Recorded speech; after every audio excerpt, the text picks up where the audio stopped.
being perhaps not just Britain's but the world's most famous prehistoric monument. Stonehenge unquestionably represents a sacred link for Indigenous British Islanders to our ancient past. Such monuments are more than just cultural icons. They represent a nexus between our ancient ancestors and ourselves. They are the roots of the metaphorical tree which served to shape and fortify the identity of contemporary Indigenous British Islanders.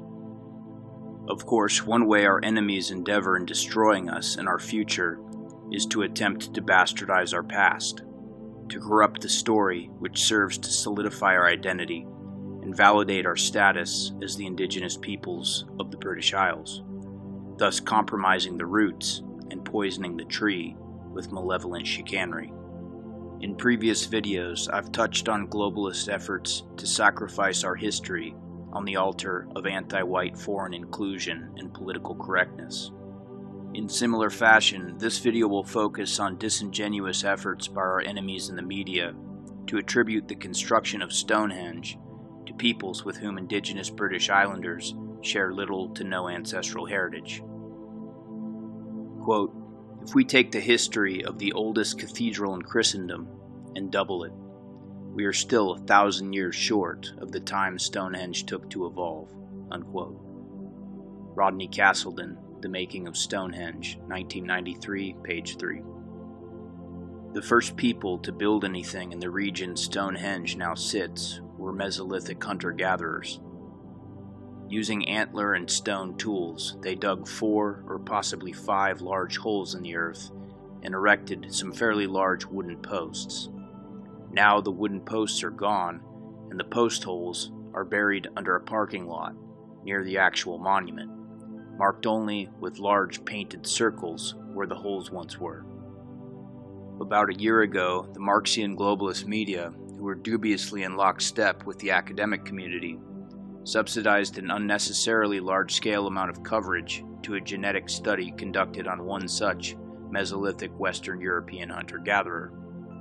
The Cheddar Man, as he was called, dated to about 7100 BCE, and allegedly carried genes which suggested his skin may have been dark, even though his eyes were definitely blue.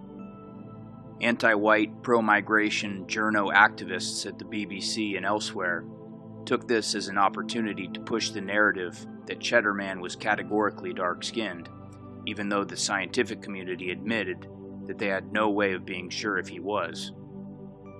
If that were not enough, dark skin suddenly morphed into black, sub-Saharan African, even though the ancestors of Western European hunter-gatherers such as Cheddar Man were of Middle Eastern origin, and had been in the Middle East for tens of thousands of years before they started to migrate into Europe.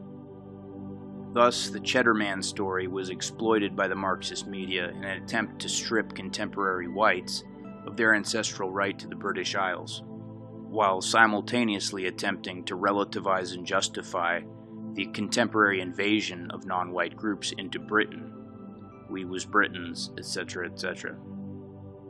Unsurprisingly, the main article covering a DNA study which attributed the construction of Stonehenge exclusively to a group of Neolithic farmers from Anatolia was also disseminated by the BBC, a globalist propaganda corporation that is tragically funded in part using the British people's own tax dollars.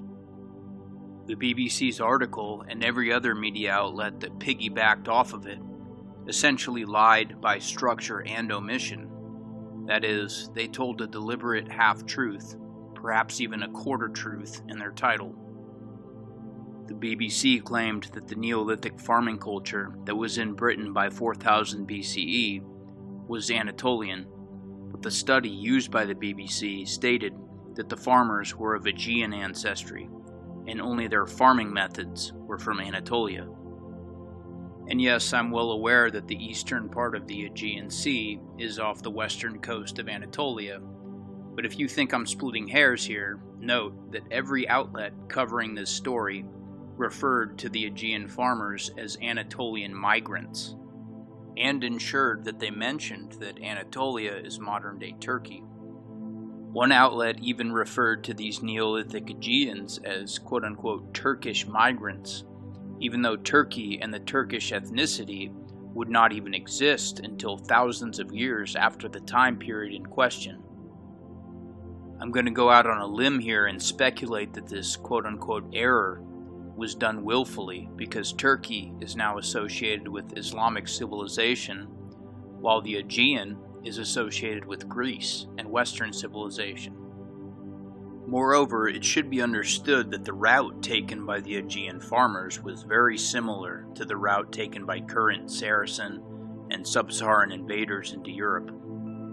However, unlike current migrants who reach Europe from the Middle East or Africa within months, this group of Aegean farmers began leaving the Balkan Peninsula around 6000 BCE and didn't arrive in Britain until 4000 BCE.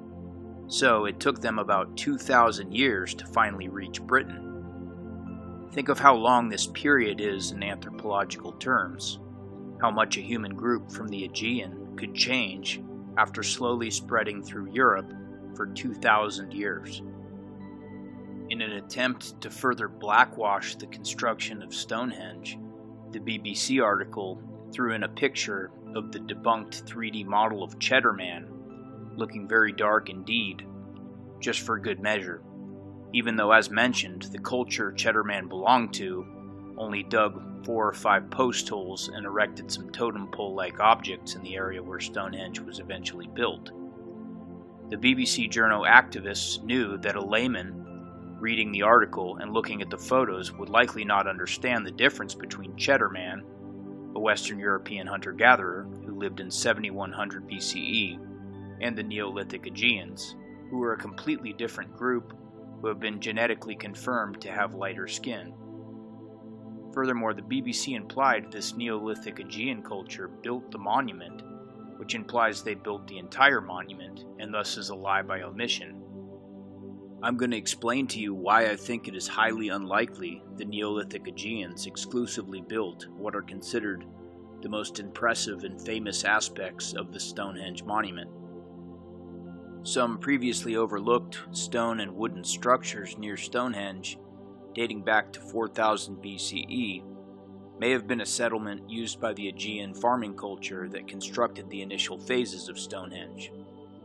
They probably also dug the ceremonial earthworks, known as Cursus monuments, between 3500 and 3000 BCE, the largest of which is some 700 meters from the henge and measures an impressive 3 kilometers long and 150 meters at its widest point, the ditch being 6 meters wide and 6 meters in depth. Around the edges of the Cursus monuments were hundreds of kurgan or tumulus graves in the Indo-European style, thought to hold the remains of nobility. The very first phase of the construction of Stonehenge began around 3100 BCE, and only consisted of a bank and ditch enclosure made of chalk, as well as 56 1-meter wide chalk pits, which may have contained standing timbers. Hardly the Stonehenge that comes to mind in anyone's thoughts. The second phase is dated to 3000 BCE, and there is really no visible evidence remaining of it, as only further earth and timber work were completed during this phase. But here is where things get a little suspect.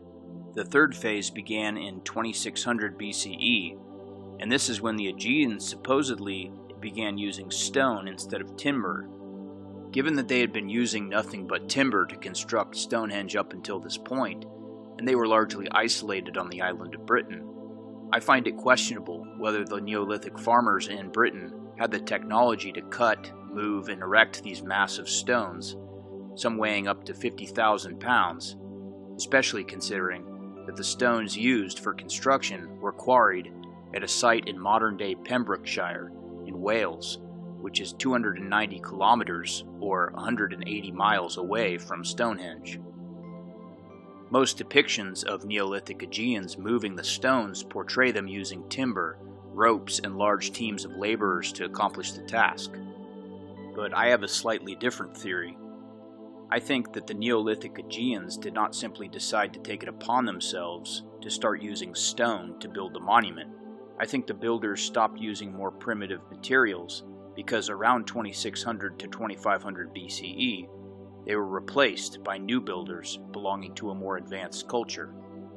2600 to 2500 BCE is a very significant time period in prehistoric Britain, because this period marks the estimated arrival of the Bell Beaker culture, who were Corded-Ware and Yamna-related Indo-Europeans, bringing with them the R1b haplogroup prototypical of Celts and indigenous British Islanders.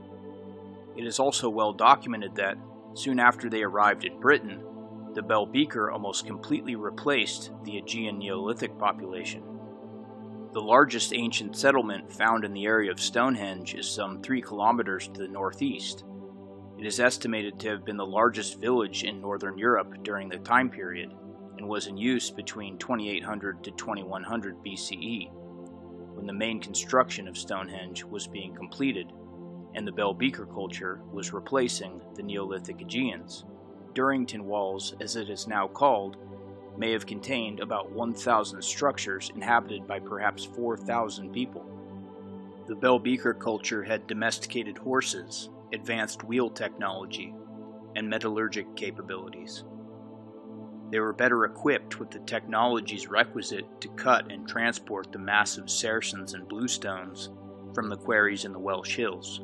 Moreover, they were better equipped to erect the massive stones once transported, design and construct the intricate joining, and lift the lintels into place using pulleys in their horses. I postulate that soon after the Bell Beaker culture arrived and encountered the timber monument constructed by the Aegean Neolithic culture, they did some renovations and built the massive stone trilithons, the most impressive and memorable part of Stonehenge. I also find it rather suspect that this theory has, to my knowledge, never been suggested, given the evidence and knowledge of the two cultures we have at hand.